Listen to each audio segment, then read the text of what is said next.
ઓગણોતેરાના દુષ્કાળમાં શ્રીહરિ એક વખત ગઢપુરથી લોયા પધાર્યા હતા। ત્યાંથી પાર્ષદ ભગુજી વગેરે થોડાક પાર્ષદો સાથે ગામ લીંબડી પધાર્યા હતા।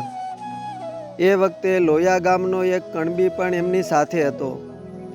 ગામથી ઉગમણી કોર બાજુ કુંભારનું પરુ છે, ત્યાં સૌએ રાતવાસો કર્યો હતો। એ દુષ્કાળના વરહમાં શ્રીહરિ સૌને ચેતવતા અને જાલમાલ સાચવીને રાખવું ને ઘરેણાં વેચીને પણ અનાજ વગેરે ખપ પૂરતું વેચાતું લઈ રાખવું એવી આજ્ઞા કરતા।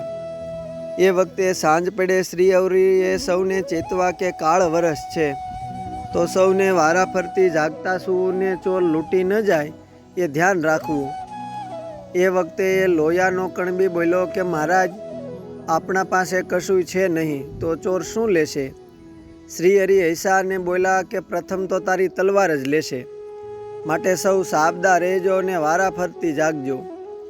શ્રીહરિના વચને એ કણબીએ મનમાં જાણ્યું જે મહારાજે કહ્યું છે એટલે મારી આ તલવાર તો જરૂર ચોર લઈ જાહે, એમ મનમાં વિચારીને એ કણબી રાતે પોતાની તલવારને પોતાના પગ આરે ફેટાના લુગડાથી બાંધીને સૂતો। મોડી રાત વીતે ભગુજી જાગતા હતા। તે વાર કેડે મહારાજ જાગ્યા અને કહે કે હવે ભગુજી તમે સૂઈ જાઓ, હવે અમે જાગીશું। પછી ભગુજી સૂઈ રહ્યા।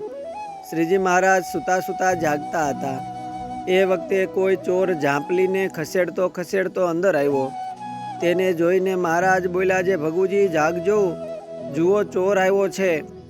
આટલું સાંભળતા પેલો ચોર તો ઝાંપલીને ટપીને ભાગી ગયો। હજી ઘડી બે ઘડી વીતી હશે, ત્યાં ફરીને એનો એ જ ચોર વંડીએથી ડોકાતો હતો।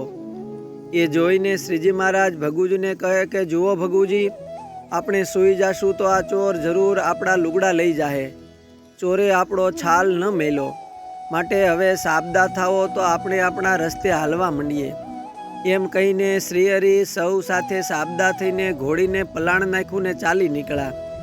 એ વખતે પેલો લોયા ગામનો કણબી હતો, એ ઉઠ્યો। તે પોતાના પગે ફેટાના લુગડાથી બાંધેલ તલવારને છોડીને ફેટાને તલવાર આરે વીંટીને દિવાલ આરે ઊભી મૂકીને એ કણબી લઘુશંકા કરવા બેઠો।